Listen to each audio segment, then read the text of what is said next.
lightweight and high reps. This is the best way to build muscle. Lightweight?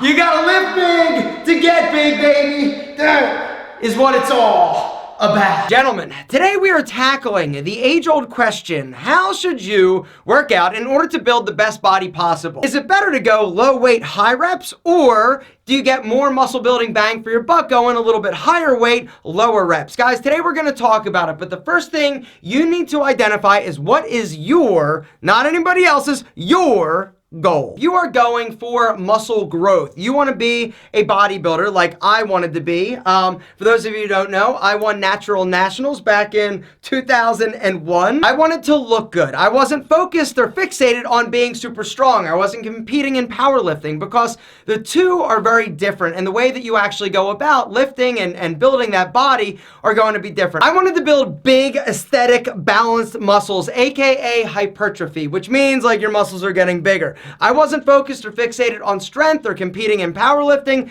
not at all. Now, was I weak? No. Was I super strong? Probably not. The other thing you need to understand is that heavy is a relative term. What's heavy for me might not be heavy for you, and what might be heavy for you might not be heavy for me, right? It's relative. It depends on you. Strength is pretty much determined by 1 rep max. Like, how much weight can you lift doing a specific exercise one time? There's been a lot of different research done regarding, hypertrophy and lifting heavy weights and low reps and lightweight and high reps.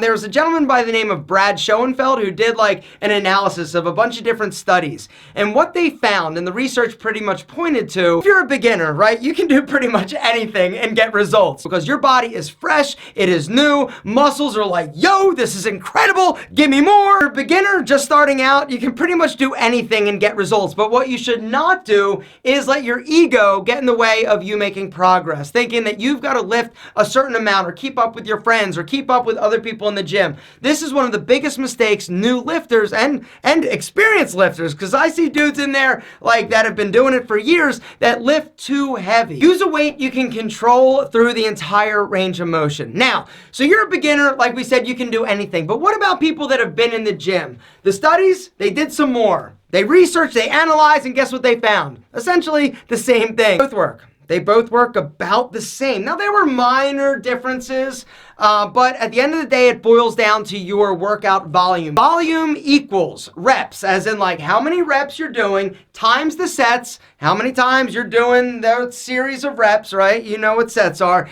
And then you multiply that by the amount of weight. This is giving you your total workout volume. And what they found is that when the volume is consistent, whether or not you're going and getting that volume through lightweight, high rep, or heavyweight, low rep, the muscles respond pretty much the same way. Not to get too deep into the woods, you do have different muscle fibers. And what they found is that when you lift heavy, it stimulates a different type of muscle fiber as opposed to when you're lifting higher repetitions, lighter weight. But at the end of the day, in my opinion, the best solution is to do both. For me personally, my workouts have always been, and still to this day, consist of rep ranges between like 8 to 12. I like to work out in that range. And what I find is that I will start off my first set, regardless of the exercise, and try and use a weight that I can get 12 reps. The next time, I'm gonna increase that weight, try and get maybe 10. Third set, I go a little bit heavier, and this time I'm only possibly able to get 8, all right? I'm progressively overloading the muscles and working a little harder each time. I like to do 4 sets per exercise when I'm working out, and so that 4th set, I'll actually drop the weight back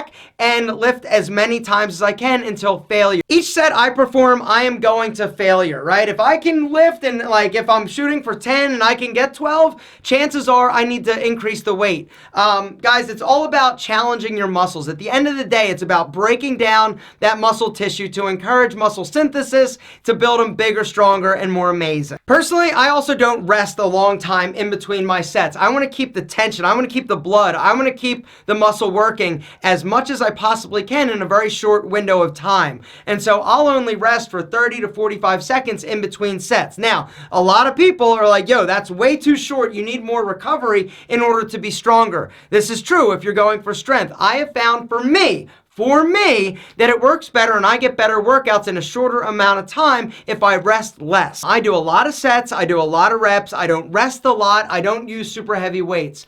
One of the other upsides to not using super heavy weights is that it limits my risk or potential for injury. Look good, I'm gonna have low body fat percentage, I do cardio, and at the end of the day, guys, you wanna know the secret to building muscle, right? It really boils down to your diet. Gym, working out, lifting weight, that's the fun part. The hard part is actually knowing what to eat and sticking to a diet plan.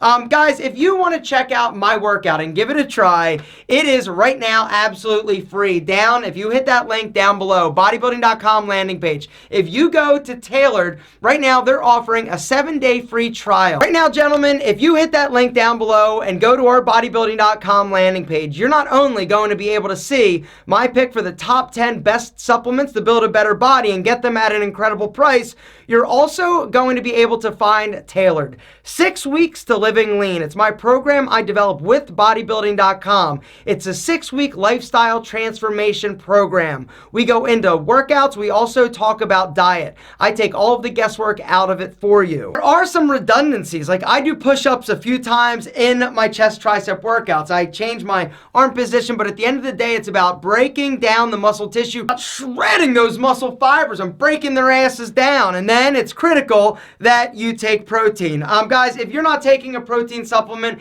and you are working out, I know some of you are like, yo, I can just eat the food and that is fine. You can eat food, but in my opinion, having a protein supplement post-workout is a little bit easier on your body in terms of absorption of the protein. The amino acids are broken down. Most people are familiar with whey protein, which is amazing, but they also have casein, and there is a difference.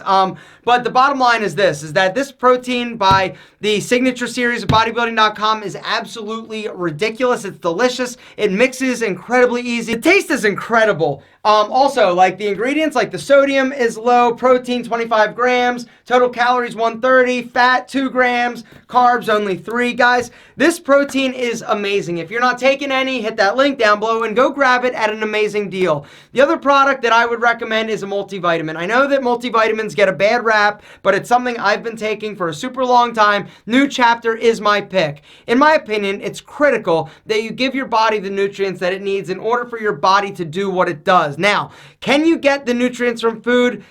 Maybe. Gotta eat like the most incredibly balanced diet ever. Their issue is like crop rotation, as in like they don't rotate crops as much as they should in order to replenish the soil. And if the soil doesn't have the nutrient, the plant, like even if it's like spinach, if the soil doesn't have iron, the spinach isn't going to have the iron that you think it should. And so in my opinion, it's beneficial for everybody to take a multivitamin. It's what I do, it's what I believe, but ultimately you've got to decide what's best and right for you. And if you haven't seen the video I did talking about my pick for the 10 best supplements to build a better body, that is absolutely worth a watch. You can find it down on that bodybuilding.com landing page. It goes over what supplements I take, what I believe in, and why. For those of you who don't know, I also opened a chain of nutrition stores. It was a long time ago, but I learned a lot. A lot of the supplements out there are complete bullshit, but there are a lot of supplements, vitamins, nutrients, herbs that aren't.